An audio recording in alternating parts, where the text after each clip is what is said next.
අපි අද පෙරටුගාමී සමාජවාදී පක්ෂය විදිහට මේ මාධ්‍ය හමුව ගන්න තීරණය කරේ රාජ්‍ය නිල ආයතන වලට කොමිෂන් වලට වෛද්‍ය සභාවලට ඊටාම බරපතල බලපෑමක් දේශපාලන බලපෑමක් සිද්ධ වෙමින් තිබෙනවා.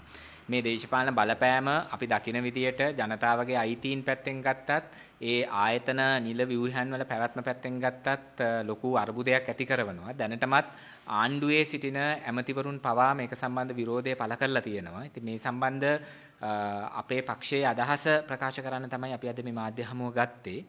මුලින්ම දෙසැම්බර් 1 වෙනිදා ජනාධිපති ලේකම් පී.බී. ජයසුන්දර විසින් භාණ්ඩාගාර ලේකම් ආටිගල මහත්මයාට ලිපියක් යවමින් මහජන උපයෝගිතා කොමිෂන් සභාව විසිරුවා හරිනවා කියලා ඒක අත්හිටුවනවා කියලා ප්‍රකාශයක් කරලා තිබුණා.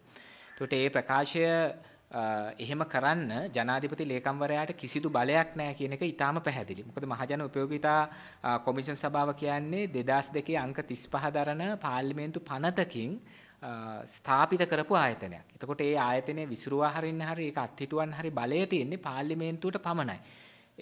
ජනාධිපති ලේකම්වරයාට හෝ ජනාධිපතිවරයාට හෝ කිසිදු නිලධාරියෙක්ට එහෙම එකක් අත්හිටුවන්න බලයක් නැහැ. කොමිෂන් සභාව විසිරුවා හරිනවා නම් ස්ථිර වශයෙන්ම ඒ සඳහා පාර්ලිමේන්තුවේ අදාළ පනතේ සංශෝධනයක් කළ යුතුයි. මොකද මේක 2002 අංක 35 දරන පාර්ලිමේන්තු පනතකින් ස්ථාපිත කරලා 2009 අංක 20 දරන පනතෙන් ලංකාවේ විදුලි බල ක්ෂේත්‍රයට අදාළ විදුලි බිල පිළිබඳ පාරිභෝගිකයන්ගේ අයිතිවාසිකම් සම්බන්ධ තීරණ ගන්න බලය ලබා දීලා තියෙන කමිෂන් සභාව. ඒකට ප්‍රශ්නේ තියෙන්නේ පනතට අනුව මේ කමිෂන් සභාවට බලතල තියෙනවා ලංකාවේ විදුලි පාරිභෝගිකයාගේ අයිතීන් වෙනුවෙන් පෙනී සිටින්න, ජල පාරිභෝගිකයාගේ අයිතීන් වෙනුවෙන් පෙනී සිටින්න සහ khනිජ තෙල් සම්බන්ධ තීරණ ගන්න. එතකොට මේකේ දෙකක් තියෙනවා, රාජකාරී දෙකක් තියෙනවා කමිෂන් සභාවේ. එකක් තමයි මේ වගේ මිල නියාමනය කරමින් පාරිභෝගිකයාට සාධාරණයක් ඉටු කිරීම. දෙවෙනි එක තමයි මේවට අදාළ විවිධ ප්‍රතිපාදන වෙන් කිරීම සහ මිලදී ගැනීම කරද්දී ඒවට අදාළ විනිවිද පෙනෙන සුළුභාවය, පාරදෘශ්‍යභාවය සුරකින්න එක සහ විශේෂයෙන් මූල්‍ය වංචා සිදු නොවන ආකාරයෙන් මේවා කළමනාකරණය කිරීම. එතකොට මෙන්න මේ බලතල සහිත කමිෂන් සභාව තමයි විසිරුවා හරින්න අත්නොමතික තීරණයක් ගන්න ජනාධිපති ලේකම්වරයා. ඇත්තටම මේ ජනාධිපති ලේකම්වරයා මේ තීරණය අරගන්නකොටමත් ඒ සම්බන්ධ විදුලි බල ඇමතිවරයා විදිහට ඩලසලහ පෙරුම් මහත්තයා කිසි දෙයක් දන්නේ නැහැ. ඔහු ඒ බව ප්‍රකාශ කරා දෙසැම්බර් මාසේ 3 වෙනිදා. ඔහු ප්‍රකාශ කරා ඔහු මේ සම්බන්ධ කිසිම දෙයක් දන්නේ නැහැ කියලා. ඒ විතරක් නෙවෙයි ආණ්ඩුවේ ඇමතිවරයෙකු ලෙස සිටින වාසුදේව නානායක්කාර මහත්මයා ඔහු අගමැති වරයාට මහින්ද රාජපක්ෂ මහත්මයාට ලිපියක් යොමු කරා දෙසැම්බර් මාසේ 3 වෙනිදා. මේ මහජන උපයෝගිතා කොමිෂන් සභාව විසිරුවා හරිනවා නම් ඒ පිළිබඳ තීන්දුව ගැනීමේ බලය තියෙන අගමැතිවරයාට. ඒ නිසා මේක මේ විදිහට විසිරුවා හරින්න බෑ කියලා. ඒකට දැන් මේ ඊට අමතරව අපි දැක්කා මහජන උපයෝගිතා කොමිසම අහෝසි කිරීමක් කරන්න නිලධාරියෙකුට බලයක් නැහැ කියලා උදේ ගම්මන්පිල මන්ත්‍රීවරයා ප්‍රකාශ කරනවා. ගොඩක් අය ඒක කිව්වා. එතකොට දැන් ප්‍රශ්නේ තියෙන්නේ ආණ්ඩුවේ මැති ඇමතිවරු ආණ්ඩුවේම සිටින මැති ඇමතිවරු මේක කියද්දිත් මහා ජනාධිපතිවරයාගේ ලේකම්වරයා විදිහට පී.බී. ජයසුන්දර මහතා විශාල බලයක් අත්පත් කරගෙන සර්වාධිකාරී බලයක් අත්පත් කරගෙන කමිෂන් සභාව විසිරුවා හැරි. දැන් දෙසැම්බර් මාසේ 8 වෙනිදා කොමිෂන් සභාවේ සියලු නියෝජිතයෝ ඉල්ලා අස්ුණා. ඒ අයව සමහර අයව මුදල් අමාත්‍යාංශයේ සැලසුම් අංශය සඳහා අනියුක්ත කරා. එතකොට මේ බලය ඔහුට ලැබෙන්නේ කොහොමද? අපි හිතන්නේ මේක නිකන් ඔහුගේ උද්දච්චකම මත ගන්න තීරණයක් කියලා. මේ පැහැදිලිවම ජනාධිපතිවරයාගේ බලය තමයි මේ ජනාධිපති ලේකම්වරයා පාවිච්චි කරන්නේ. ජනාධිපතිවරයා මීට කලින් ප්‍රකාශයක් කරා මගේ වචනය තමයි චක්‍රලේඛ කියලා.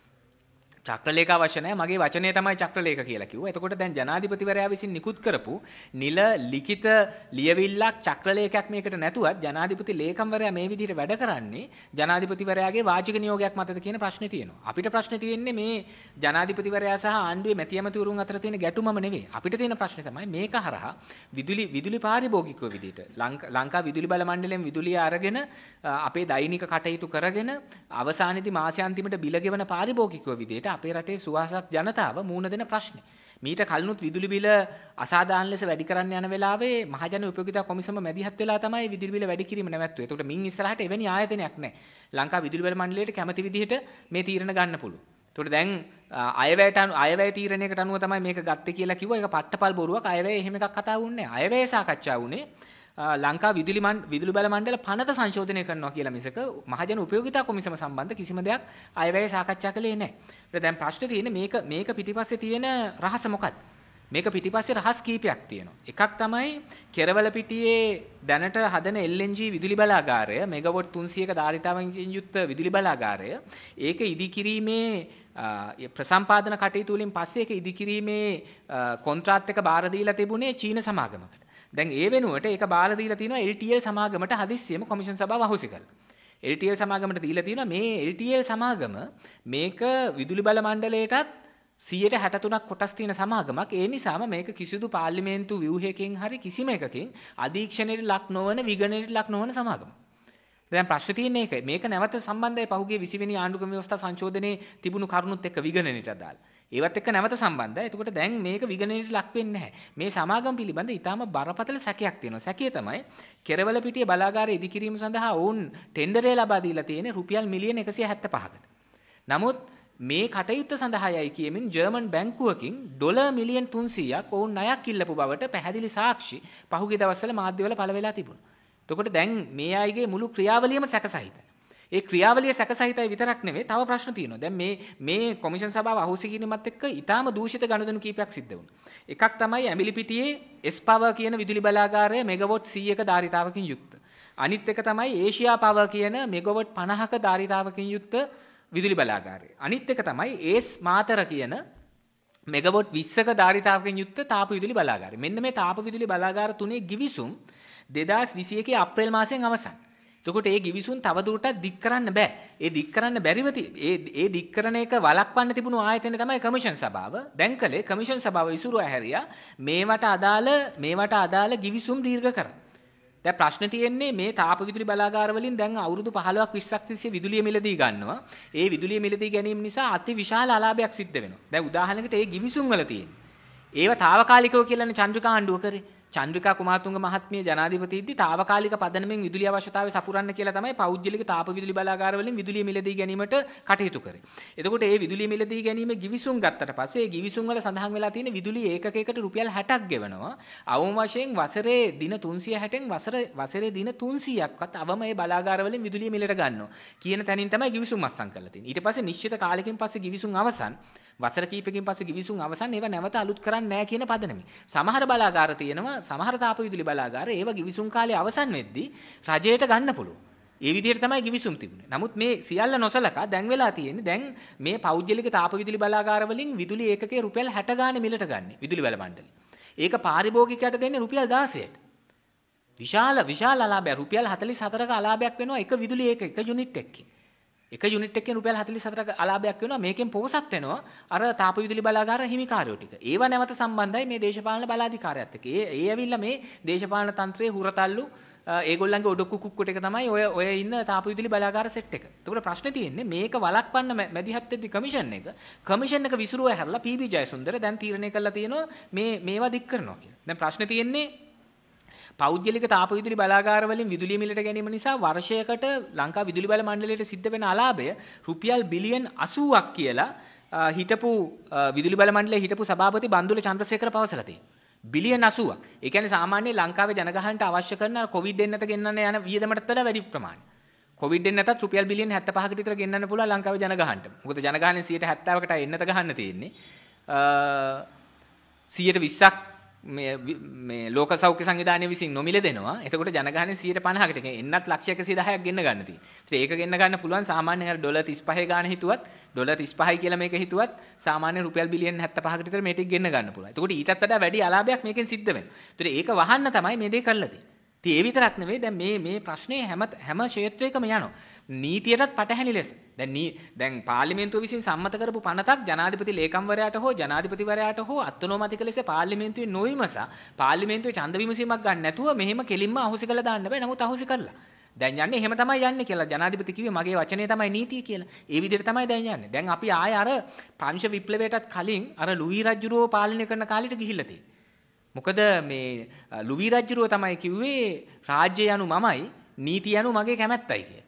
එහෙම කියපු ලුයි රජුරුවන්ව බෙල්ලෙන් අල්ලලා එළියට ඇදලා දාලා තමයි මේ ප්‍රංශය ඇතුලේ පාර්ලිමේන්තුව පිහිටෙව්වේ. බැස්ටීලිය කඩලා තමයි ප්‍රංශ ඒ 1789 ඒක වෙලා දැන් අවුරුදු 300කට විතර පස්සේ ආයෙ කාට හරි ඇවිල්ලා නීතිය යනු මමයි මගේ වචනයයි කියලා කියන්න පුළුවන් තත්වයක් හැදිච්ච එකම කියන්නේ සමාජයක් විදිහට අපි ලැබපු විශාල පරාජයක්. දැන් ප්‍රශ්නේ තියෙන්නේ මේ කොමිෂන් සභා මේ ව්‍යුහයන් මේ නීති මේ වගේ ඉන්න පුද්ගලයෝ ඒකනේ මේ ප්‍රශ්නේ තියෙන්නේ. දැන් මේ වෙනුවට තනි පුද්ගලයෙක්ගේ ඒකාධිකාරයක් හදන්න යනවා. එතන ප්‍රශ්නේ. දැන් මේ ප්‍රශ්නේ තියෙනවා වෛද්‍ය සභාව වලට අදාළව. දැන් අපි ගත්තොත් ශ්‍රී ලංකා වෛද්‍ය සභාව ගත්තොත් එහෙම ශ්‍රී ලංකා වෛද්‍ය සභාවේ 5 දෙනෙක්ව ඉවත් කරලා තියෙනවා වෛද්‍ය සභාවේ. වෛද්‍ය සභාවේ සභාපති විදියට හිටපු මහාචාර්ය හරේන්ද්‍ර සිල්වා, මහාචාර්ය නාරද වර්ණසූරිය, වෛද්‍ය පුෂ්පිත උබේසිරි, වෛද්‍ය සුනිල් රත්නප්‍රිය සහ වෛද්‍ය උපුල් ගුණසේකර. ඒ 5 දෙනාව ඉවත් කරලා තිනවා. ඊට අමතරව ශ්‍රී ලංකා වෛද්‍ය සභාවේ සහකාර ලේකාධිකාරීවරයා විදිහට හිටපු වෛද්‍ය චන්දනාත පත්තුව පහුගිය මාස දෙකමාරක කාලයක් ඇතුළේ විවිධ චෝදනා නගලා ඔහුව අත්හිටුවලා තියෙනවා, සේවයෙන් ඉවත් කරලා තියෙනවා. එතකොට මේ සියලු දෙනා ගත්තට පස්සේ ඇයි ඒ අයට එහෙම කරන්නේ කියලා ගත්තට පස්සේ එහෙම කරන්න බලයක් නැහැ. මොකද 1926 වෛද්‍ය ආඥාපනතට අනුව ඇමතිවරයාට පුද්ගලයන් නම් කරන්න පුළුවන්, නමුත් පුද්ගලයන් ඉවත් කරන්න බෑ. දැන්ට සාමාන්‍යයෙන් තියෙන ඒ පනතට අනුව ඇමතිවරයාට දැන් 26 දෙනෙක් ඉන්නවා ඔක්කොම වෛද්‍ය සභාවේ. ඒකේ 4 දෙනෙක් ඇමතිවරයාට පත් කරන්න පුළුවන්.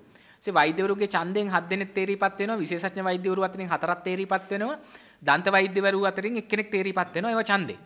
ඊට පස්සේ වෛද්‍ය පීඨ 8 පීඨාධිපතිවරු 8 දෙනයි පෙරදින දන්ත වෛද්‍ය පීඨේ පීඨාධිපතිවරයා 9 දෙනෙක් එකතු වෙනවා. ඊට අමතරව සෞඛ්‍ය සේවා අධ්‍යක්ෂ ජෙනරාල්වරයා නිල බලයෙන් එනවා.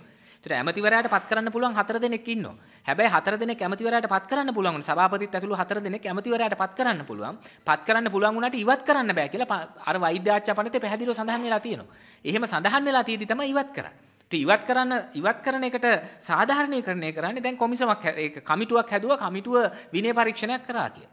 ඉතින් මේ කමිටුවත් හොරාගේ අම්මගෙන් පේන අහන කමිටුව. මේ කමිටුවේ කවුද ඉන්නේ? මේ කමිටුවේ ඉන්නේ වෘත්තීය සමිතිය වල වැඩ කරන කට්ටිය. දැන් උදාහරණයක් විදිහට කමිටුවේ ඉන්න අනුලා විජේසුන්දර.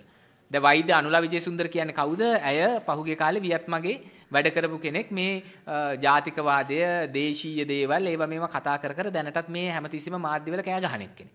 ඊට පස්සේ වෛද්‍ය මෛත්‍රී චන්ද්‍රරත්න. එයා කවුද? එයා ඇවිල්ලා රජයේ වෛද්‍ය නිලධාරීන්ගේ සංගමේ වෘත්තීය සමිති නිලවරණයට එනකොට නිලවරණයට අදාළව හදපු නිලවරණ කමිටුවේ සභාපතිවරයා. එතකොට සම්පූර්ණයෙන්ම මේ GMO එකේ රජයේ වෛද්‍ය නිලධාරීන්ගේ සංගමේ වෘත්තීය සමිතියක නියෝජිතෙක්. ඊට පස්සේ අනිත් එක්කන දර්ශන සිරිසේන කියන්නේත් එහෙමයි. වෛද්‍ය දර්ශන සිරිසේන කියන්නේත් GMO එකේ ඉලෙක්ෂන් කමිටු එකේ හිටපු කෙනෙක්. ඒතර ප්‍රශ්නේ තියෙන්නේ දැන් වෘත්තීය සමිති නියෝජිතයන්වයි වියත්මගේ කට්ටියවයි දාලා කමිටු හදලා ඒ කමිටු වලින් පරීක්ෂණ පවත්වලා අඩුම ගානේ මේ කමිටුව මේ 5 දෙනා ගෙන්නලා පරීක්ෂණයක් තියලත් නැහැ. වෛද්‍ය සභාව එකතු කරලා අහලා තියෙන්නේ. එතකොට පොදුවේ වෛද්‍ය සභාව මූලික වශයෙන් වෛද්‍ය සභාවේ සියලු දෙනා කියලා තියෙන්නේ. වෛද්‍ය සභාව විසින් පසුගිය කාලයේ ගත් සියලු තීන්දුව වලට සමස්ත වෛද්‍ය සභාව වග කියනවා. ඒතකොට දැන් මේ 4-5 දෙනෙක්ව පෙන්වන්න බෑ මේගොල්ලෝ තීරණ ගත්තේ කියලා. වෛද්‍ය සභාව ඒකමතිකව තීරණ අරන් තියෙනවා. ඒකට එහෙම තියෙද්දි මේ ඊටාම පැහැදිලි තමන්ට ඕන විදිහට නටවන්න, තමන්ට ඕන විදිහට වෛද්‍ය අධ්‍යාපනය පෞද්ගලීකරණය කරන්න පහුගිය කාලෙත් තිබ්බ ප්‍රශ්නයකනේ සයිටම් හොරවෙද කඩේ හදන වෙලාවේ ලොකුම අභියෝගය ආණ්ඩුවට ආවේ ශිෂ්‍යයන්ගෙන්, දෙමව්පියන්ගෙන්, වෛද්‍යවරුන්ගෙන් ආපු විරෝධ විතරක් නෙවෙයි. ඒවකට පැවතුණු මහාචාර්ය කාලෝ ෆොන්සේකා මහතාගේ සභාපතිත්වයෙන් යුක්ත වෛද්‍ය සභාව සයිටම් ආයතනය ලියාපදිංචි කිරීම ප්‍රතික්ෂේප කරා. සයිටම් ආයතනයේ පිට වෙන ශිෂ්‍යෝ වෛද්‍යවරු ලෙස ලියාපදිංචි කිරීම ප්‍රතික්ෂේප කරා. දැන් ඕන වෙලා තියෙන්නේ ඇබර්ඩීන් එකේ අරහෙයි මෙහි පෞද්ගලික වෛද්‍ය විද්‍යාල පටන් ගන්නකොට ඒ වගේ ඉන්න වෛද්‍යවරුන්ව ඒ වගේ පිට වෙන ශිෂ්‍යයන්ව වෛද්‍යවරු විදිහට ලියාපදිංචි කරන්න, Taman කැමති විදිහට ලියාපදිංචි කරන්න ඕන කරන පදනම හදන්න තමයි මේ වෛද්‍ය සභාව වෙනස් කරන්නේ. දැන් ප්‍රශ්නේ තියෙන්නේ බටහිර වෛද්‍ය විද්‍යාවට අදාළ වෛද්‍ය සභාව විතරක් නෙවෙයි. ඉතුරු ඒ වගේත් මේ ප්‍රශ්නේ ඇවිල්ලා තියෙනවා. දැන් උදාහරණයක් විදිහට ආයුර්වේද වෛද්‍ය සභාව. ආයුර්වේද සහ දේශීය වෛද්‍ය විෂය සඳහා වෛද්‍ය සභාවක් තියෙනවා. එතකොට ඒ වෛද්‍ය සභාවේ 10 දෙනෙකුට ඉල්ලාස් වෙන්න කියලා බල කරලා තියෙනවා. දැන් එතන මේ ප්‍රශ්නේ ආවේ ශ්‍රී ලංකා වෛද්‍ය සභාවේ 5 දෙනාටත් ඉල්ලාස් වෙන්න කිව්වා. ඒ අය ඉල්ලාස් උනේ නැති නිසා එයාව අස් කරා.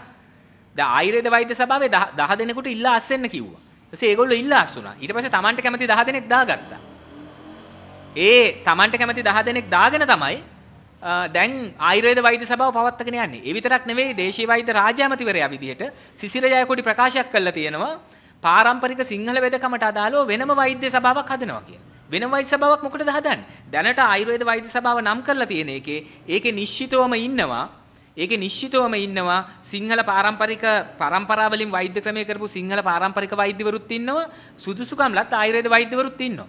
ඒකට දැනට ඒ දේශීය වෛද්‍ය සභාව විසින් තමයි ආයුර්වේද වෛද්‍යවරු, සිද්ධ ආයුර්වේද වෛද්‍යවරු, යුනානි ආයුර්වේද වෛද්‍යවරු සහ සිංහල පාරම්පරික දේශීය වෛද්‍ය ක්‍රමය අනුගමනය කරන වෛද්‍යවරු කියන සියලු දෙනාව ලියාපදිංචි කරන්නේ. එතකොට එවැනි තත්ත්වයක් තිබියදී සිංහල පාරම්පරික වෙදකම සඳහා වෙනම වෛද්‍ය ක්‍රමයක් වෙනම වෛද්‍ය සභාවක් හදන්න හිතන්නේ ඇයි? ඒ හිතන්නේ හොර වෙද්දුන්ව ලියාපදිංචි කරන්න.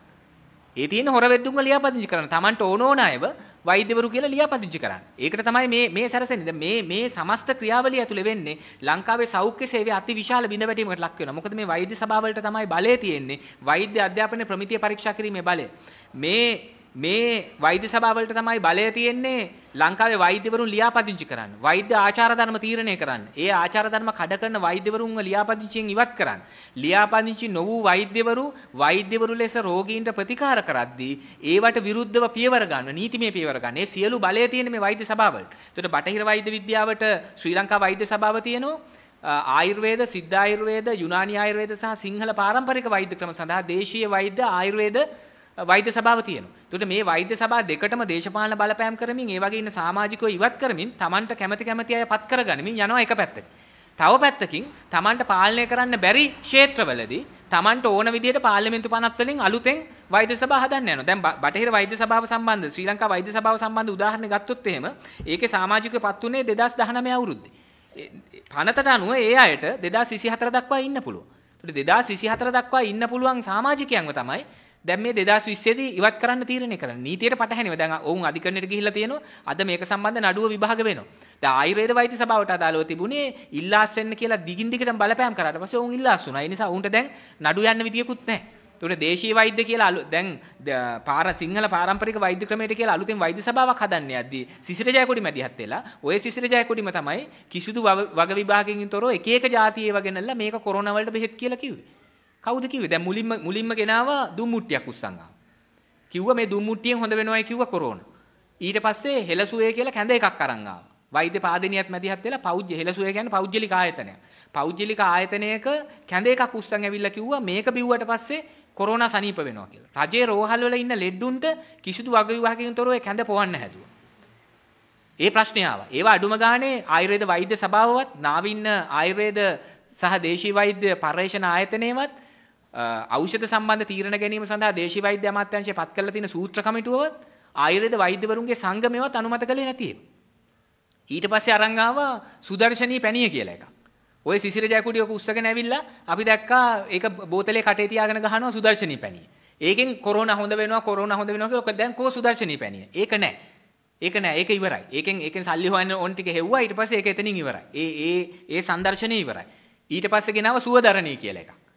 ඊට පස්සේ ඔය ඇමතිවරයාම උස්සගෙන ආව සුවදරණී කියලා එකක්. අරගෙන මාධ්‍ය සාකච්ඡා තියලා මෙන්න ලංකාවේ කොරෝනා වලට බෙහෙතක් හොයාගත්තා මෙන්න සුවදරණී කියලා පෙන්නන. කොහොද දැන් සුවදරණී? සුවදරණීත් නෑ. ඒකෙන් කොරෝනා හොඳ උනේත් නෑ. ඊට පස්සේ ඔන්න අන්තිමට අර මේ පැණියක් උස්සන් ආවා. කෑගල්ලේ පැණිය, ධම්මික පැණිය. ඒක උස්සන් ඇවිල්ලා කිව්වා මෙන්න මේකෙන් කොරෝනා හොඳ වෙනවා කියලා. ලොකු ප්‍රචාරයක් ගෙනිච්චා කොරෝනා හොඳ වෙනවා කියලා. දැන් එහෙම කියපු ඇමතිවරයාම ගිය සුමානේ ආයේ කියනවා මේක ඖෂධයක් ලෙස අනුමත වෙලා නැහැ. මේක අතිරේක ආහාරයක් විදිහට ගත්තට කමක් නැහැ කියලා. ඊට පස්සේ පෙරේදා ආයුර්වේද කොමසාරිස්වරයා කිව්වා වෛද්‍ය නිර්දේශකින් තොරව අතිරේක ආහාරයක් ලෙසවත් මේක ගන්න එපා. අතිරේක ආහාරයක් ලෙසවත් ඒක අනුමත කරලා නැහැ කිව්වා. ඒ කියන්නේ මේක මේ නෙස්ටමෝල්ට් මාමයිට් වගේවත් අනුමත වෙච්ච නැති එකක්. එහෙමවත් නැහැ කියලා ආයුර්වේද කොමසාරිස්වරයා කිව්වා. ඒතකොට ප්‍රශ්නේ තියෙන්නේ කිසිදු වගකීමක් මේවට නැහැ. එක එක කාලට එක එක පැණි උස්සන් එනවා. දැන් එක එක අය ඉදිරිපත් වෙලා කියනවා අපි පැණි හැදුවා කියලා. මේකේ තියෙන රහස වෙන මොකක්වත් නෙවෙයි. රජයේ කොරෝනා වැඩපිළිවෙල සම්පූර්ණයෙන්ම කොරෝනා මර්ධන වැඩපිළිවෙල මුළුමනින් අසාර්ථක. මැතිවෙන්නට කලින් කොරෝනා බෝ වෙන එක වැළැක්වීම සඳහා ගත්ත පියවර එකක්වත් මැතිවරණයෙන් පස්සේ ගත්තේ නැහැ. මේගොල්ලන්ට උවමනාව තිබුණේ මැතිවරණය කරගන්න. ඒකට තමයි මේ ඔක්කොම කරේ. මැතිවරණයෙන් පස්සේ දැන් තියෙන්නේ ලෙඩේ ඕන හැටියට බෝ වෙනවා. ලෙඩේ බෝ වෙනවා, හැදෙන මිනිස්සුන්ට හැදෙනවා, ජීවිතේ බේර ගන්න අය බේර ගන්නවා, මැරෙන අය මැරෙනවා. දැන් එහෙම තමයි යන්නේ. අඩුම ගානේ ලෝකෙ මේකට එන්නතක් හොයාගෙන තිනවා. ඒ එන්නත මේ වෙනකල් ඉල්ලුම් කළා නැහැ. වසංගත රෝග විද්‍යාංශය කියනවා ඒ එන්නත ලංකාවට ගෙන්න ගන්න විදියක් නැහැ. මොකද ඒක ගබඩා කරන්න අවශ්‍ය කරන පහසුකම් ලංකාවේ නැහැ කියලා. ඒතර ඕකේ ඇත්ත තත්ත්වය ඕක. පැණියේ ඇත්ත කතාව ඕක. ඇත්ත කතාව තමයි දැනට ලෝකේ හොයාගෙන තියෙන ඖෂධ ලංකාවේ ජනතාවට පාවිච්චි කරන්න තියෙන අවස්ථාව නැති කරලා තියෙන්නේ. ලංකාවේ නිදහස් සෞඛ්‍ය සේවය ඒ මට්ටමට කප්පාදු කරලා තියෙන්නේ. ඒකට ඒක වහන්න දැන් අර බෙහෙත හොයාගත්තා මේ බෙහෙත හොයාගත්තා කියලා එක එක කතා කියනවා. ඒ හොයාගන්නවා කියන ඒවා. අපි විවෘත සමහරට සිංහල පාරම්පරික වෛද්‍ය ක්‍රමයෙන් බෙහෙතක් හොයාගන්න පුළුවන් මේකට. ඉන්දියාව පදනම් කරගත්ත ආයුර්වේදයෙන් බෙහෙතක් හොයාගන්න පුළුවන් මේකට. ලංකාවේ තමිල් ජනතාව අතර භාවිතා වෙන සිද්ධ ආයුර්වේද ක්‍රමයට බෙහෙතක් හොයාගන්න පුළුවන් ඇති මේකට. ලංකාවේ මුස්ලිම් ජනතාව අතර තියෙන යුනානි ආයුර්වේද ක්‍රමයේ ඒකට බෙහෙතක් හොයාගන්න පුළුවන් ඇති සමහරවිට. ප්‍රශ්නේ තියෙන්නේ ඒවා හරියට පරිශන කරලා බෙහෙතක් හොයාගෙන ඒ බෙහෙත හරියටම ඒක අදාළ ආයතන වලින් නිල වශයෙන් පිළි අරගෙන ඉවර වෙලා දේශපාලන කරලියට ගේනවා නම් වෙන එකක්. මේක කරන්නේ මේ ඔක්කොම ඉවර වෙලා ගිය සුමානේ පාර්ලිමේන්තු මන්ත්‍රීවරු ටික එකතු වෙලා මාධ්‍ය වලටත් එන්න කියලා අර පැණිය අඬු කෝප්ප වලින් බිව්වා. දැන් ඒ බෙහෙත හඳුන්වලා දුන්න කෙනා කියන්නේ තේ හැඳිය කමාරක් බොන්න කියලා සිසිර ජයකොඩි රාජ්‍ය ඇමතිවරයාත් ඇතුළු පාර්ලිමේන්තු මන්ත්‍රීවරු අඬු කෝප්ප පිටින් මේක බිව්වා. දැන් මොකද්ද මේ සමාජයට දෙන්න යන ආදර්ශය? මෙහෙමද සමාජයත් එක්ක වැඩ කරන්නේ? දැන් සෞඛ්‍ය අමාත්‍යාංශයේ වගකිව යුතු දේශපාලන නායකයෝ ඒගොල්ලෝ එහෙමද වැඩ කරන්නේ? මොකක් හරි ආපු ගමන් ඒගොල්ලෝ ඒක කටේ තියාගෙන බොනවා. කවුරු හරි මේ මුට්ටියක් ගෙනලා දුන්නොත් එහෙම දාපන් ගඟට කියලා පොලිමේ ගිහිල්ලා මාධ්‍යයක් ගෙන්නගෙන මුට්ටි ගඟේ දානවා. නමුත් අවම දේවල්. කියන්නේ කොහොමද දෙවෙනි වටේ ලංකාවට කොරෝනා බෝ වුනේ? බෝ වෙන්න පටන් ගත්තේ මිනුවන්ගොඩ බ්‍රැන්ඩික්ස් ආයතනෙන්. දැන් බ්‍රැන්ඩික්ස් ආයතනයෙන් කොහොමද කොරෝනා බෝ වුනේ? ඒක සම්බන්ධ කෝ පරීක්ෂණ වාර්තාව කමිටුවක් හැදුවා කිව්වා. කෝ පරීක්ෂණ වාර්තාව කෝ ඒක පිළිබඳ වගකීම්වන්ට දුන්න දඬුවම්. බ්‍රැන්ඩික්ස් ආයතනයේ හිමිකරුවෝ සේවක සේවිකාවන් උණ රෝග ලක්ෂණ පෙන්නද්දී බලහත්කාරයෙන් ඒ අයගෙන් වැඩගත් එක සම්බන්ධ කෝ නීතිමය පියවර. ඒව ගන්න නැහැ. මොකද ඒගොල්ලෝ වියත්මගේනේ. ඒගොල්ලෝ වියත්මගේ. ඒ නිසා ඒගොල්ලන්ට පියවර ගන්න නැහැ. දැන් අර සීදුවේ හෝටලයක් ගැන කියනවා. ඒ හෝටලේ හරහා කොරෝනා බෝ වුණා කියලා කියනවා. කෝ ඒවට පියවර. ඒව මුකුත් නැහැ. අඩුම ගානේ දෙවෙනි වටේදී කොරෝනා බෝ වුණේ කොහොමද කියලාවත් තාම කියලා නැහැ. ඒ කමිටු වාර්තා ඔක්කොම හංගලා තියෙන්නේ. ඒව මුකුත් කියලා නැහැ. දැන් සැරින් සැරේ එක ඒවා කියනවා. දැන් ප්‍රශ්නේ තියෙන්නේ මේ වෙනකොට අපිට බරපතල සැකයක් තියෙනවා. මේ රෝගයෙන් වැඩිහිටියන් මැරෙන නිසා වැඩිහිටියන් මිය යාම ආර්ථිකයට පාඩුවක් නෙමෙයි. ඒ අය ආර්ථික කටයුතු නවත්තපු අය නිසා. ඇත්තටම ගත්තම ඒ අය මිය යාම ආර්ථිකයට ලාභයක් වෙන්නත් පුළුවන් සමහර වැඩිහිටි සහනාධාර නවත්තන නිසා කියලා හිතලා ඇමරිකා එක්සත් ජනපදයේ වගේ රටවල් වල බ්‍රිතාන්‍ය වගේ රටවල් වල වැඩිහිටියන්ට මැරෙන්න හැරියා. වැඩිහිටියන්ට මැරෙන්න හැරිය ඒකට ඒගොල්ලෝ අර හර්ඩ් ඉමුනිටි රංචු ප්‍රතිශක්තිය එක කතා කිව්වා. රංචු ප්‍රතිශක්තිය අවසාන කතාව තමයි වැඩිහිටියන්ට මැරෙන්න හරිනවා. වැඩිහිටියෝ මැරෙන එක ආර්ථිකයට ලාභයි කියලා හිතුවා. ඒකට ඒ වෙලාවේ ලංකාවේ ආණ්ඩුව කිව්වා අපි කවදාවත් එහෙම කරන්නේ හැම මිනිස්සෙකම ජීවිතය අපිට වැදගත් කියලා. හැබැයි එහෙම කියපු ආණ්ඩුව දැන් වැඩ කරන විදිහෙන් ඊටාම බරපතල සැකයක් අපිට තියෙනවා. අර රටවල් වල රංචු ප්‍රතිශක්තිය ක්‍රියාත්මක කරන්න ගිහිල්ලා ඒවට ජනතා විරෝධය ඇවිල්ලා ඒගොල්ලෝ රංචු ප්‍රතිශක්ති කතාව අතෑරලා සමස්ත ජනගහණයට එන්නත නොමිලේ දෙන තත්යකට ගියාට පස්සේ මුලින් හැම ජීවිතයක්ම අපිට වටිනවා කීක වේදිකාවල බෙරිහන් දුන්න කට්ටිය ලංකාවේ ජනතාවට දැන් උරුම කරලා තියෙන අර රංචු ප්‍රතිශක්තිය කතාවද කියන. ශක්තිවන්තයා ඉතුරු යැල්ලා බැරි එකා මැරියල්ලා කියන එකද තියෙන්නේ. තරුණයෝ ඉතුරු වෙන්න ලෙඩ හැදිච්ච මිනිස්සු සහ වයසක අය මැරෙන්න කියලාද දැන් මේ ජනතාවට කියලා තියෙන්නේ. ඒ නිසා දැන් මේ ඒක වහගන්නද දැන් මේ එක බෙහෙතුයි එක කතා ගේන්නේ. ඒවා පිළිගන්නේ නැති ඒවා නිර්දේශ කරන්නේ නැති වෛද්‍ය සභාව විසුරුවන්. ඒ වෛද්‍ය සභාවල සමාජිකව වෙනස් කරන්නේ. ඒතකොට වෛද්‍ය විද්‍යාව සහ විවිධ ඒ කියන්නේ බටහිර වෛද්‍ය විද්‍යාව විතරක් නෙමෙයි. දැන් මේ දේශීය මහ ලොකුට දේශීය කියලා කෑ ගහනවනේ. දේශීය කියලා කෑ ගහන ගමන් ආයුර්වේද වෛද්‍ය සභාවට මොකද කරේ? ආයුර්වේද වෛද්‍ය සභාවට මොකද කරේ? දේශීය කියලා කෑ ගහන ගමන්. ඒ නිසා ප්‍රශ්නේ තියෙන්නේ දැන් මේ තත්ත්වයට එරෙහිව ජනතාවගේ පුළුල් මැදිහත් වීමක් නොවුනොත් අපි 20 වෙනි ආණ්ඩුක්‍රම ව්‍යවස්ථා සංශෝධනය වෙලාවේ මේක කිව්වා. 20 වෙනි ආණ්ඩුක්‍රම ව්‍යවස්ථා සංශෝධනයෙන් පාර හැදෙන්නේ අඩුම ගානේ ඇමතිවරයෙක්ට පව. අර අපි දැක්කා බන්දුලු ගුණවර්ධන ඇමතිවරයා කියලා තිබ්බා අපි පුලන්නෝ බවට පත් වෙලා තියෙන්නේ. සර්වාධිකාරී සර්ව බලධාරී නිලධාරියෝ ඉන්නවා ආණ්ඩුවේ. ඒගොල්ලෝ ඉස්සරහ අපි පුලන්නෝ වෙලා ඉන්නේ කියලා බන්දුලු ගුණවර්ධන ඇමතිවරයා කිව්වා. ඒකට දැන් ඇමතිවරු ඉස්සරහට ඇවිල්ලා කියන්න නම් අපිට කරන්න දෙයක් නැහැ කියලා. දැන් අපිට ආරංචියක් තියෙනවා ජීවන වියදම සම්බන්ධ අද කැබිනට් මණ්ඩලයේ කතා කරනවලු. අද කැබිනට් මණ්ඩලයේ කතා කරලා වැඩක් තියෙනවද? මිල පාලන ගැසට් කීයක් ගැහුවද? ගිය අවුරුද්දට වීਐස් වෙන්න ගත්තේ කන්න දෙකයි. කන්න දෙකට ගැසට් 4ක් ගැහුවා. එහෙම වෙලත් මිල පාලනයක් නැහැ. මිල පාලනේ තියෙන ගණන් වලට වඩා රුපියල් 10 15 20 වැඩි ගානට හාල් විකුණන. රුපියල් 65යි 75යි පොල් ගෙඩිය කියලා වට ප්‍රමාණය අඟල් ගානත් එක්ක ගැසට් ගැහුවා. රුපියල් 100ට අඩුවෙන් පොල් ගෙඩියක් හොයාගන්න බෑ මේ කොළඹ කොහෙවත්. ඊට පස්සේ සීනි වල බද්ද අඩු කරා ඔක්තෝබර් මාසේ 3 වෙනිදා මේ රුපියල් 50 තිබ්බ එක 725 කරා. හැබැයි සීනි මිල අඩු වෙලා. සීනි මිල 7.5ක් අඩු වෙලා නැහැ. ඔක්කොම ජාවාරම්කාරයෝ ඒකේ වාසිය ගන්න. ඉතින් ප්‍රශ්නේ තියෙන්නේ මේ වගේ තත්ත්වයක් රටේ තියෙන. ඒතර මේ ඔක්කොම යට ගහන්න වෙන සංවාද ඉස්සරහට ගේ. එකපාරටම කොරෝනා වලට බෙහෙතක් හොයාගත්තා කියනවා. ඊට පස්සේ මෙච්චර කල් මේ මිනිස්සු බඩගින්නේ කැරලි ගහද්දි අර වනාත මුල්ලේ දෙමටකොඩ ඊට පස්සේ මාලිගාවත්තේ මිනිස්සු ඒගොල්ලෝ මේ මට්ටක් කුලිය මිනිස්සු ඒගොල්ලෝ කන්න නැහැ කියලා රුපියල් 5000න් ජීවත් වෙන්න බෑ කියලා කැරලි ගහද්දි අර විමල් වීරවංශ වාචාලයා ඉස්සරහට ඇවිල්ලා මාසයක් කන්න දුන්න 5000න් මේ සතියෙන් කාලා ඉවර කරා කියලා මිනිසුන්ට අවලාද නගද්දි එයා දන්නවද රුපියල් 5000න් කන්න පුළුවන්ද කියලා? කඩේ යන මිනිස්සු දන්නවා. කඩේට බඩු ගන්න යන මිනිස්සු දන්නවා රුපියල් 5000න් කොච්චරද කන්න පුළුවන් කියලා. හාල් කිලෝ එක රුපියල් 100 පැනලා, පොල් ගෙඩිය රුපියල් 100 පැනලා වෙන මොකුත් නෙමෙයි බතක් උයාගෙන පොල් ගාගෙන ලුණු ටිකක් ඉහගෙන කන්න ගියත් 4 දිනකින් යුක්ත පවුලකට දවසකට හාල් කිලෝ දෙකකුයි පොල් ගෙඩියකුයි ඕනේ. පොල් ටික ගාගෙන ලුණු ඉහගෙන කන්න. ඒක කන්න රුපියල් 9000ක් ඕනේ. මේ මාසෙකට. તો රුපියල් 5000න් කොහොමද මාසයක් කන්නේ? ඒතකොට ප්‍රශ්නේ තියෙන්නේ ඒවා කියද්දි නිදාගෙන හිටපු හාමුදුරුවෝ එහෙම අපි දැක්ක දැන් ඊයේ පෙරේද ඇවිල්ලා මේ පළාත් සභාව ගැන සාකච්ඡාවක් හදන්න යනවා.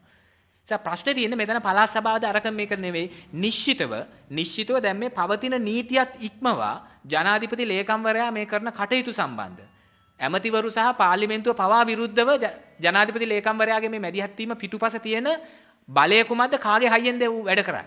ඒ වැඩ කරන්නේ ජනාධිපතිවරයාගේ හයියෙන් නම් ජනාධිපතිවරයා මේක සම්බන්ධ ජනතාවට වග කිව යුතුයි. ඔහු මේ සම්බන්ධ ප්‍රකාශයක් කළ යුතුයි. පළවෙනි එක.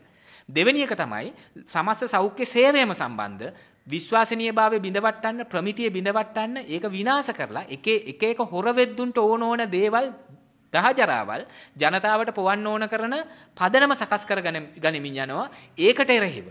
ඒකට එරෙහිව ජනතාවගේ පෙළගැස්මක් හදා ගන්න ඕන.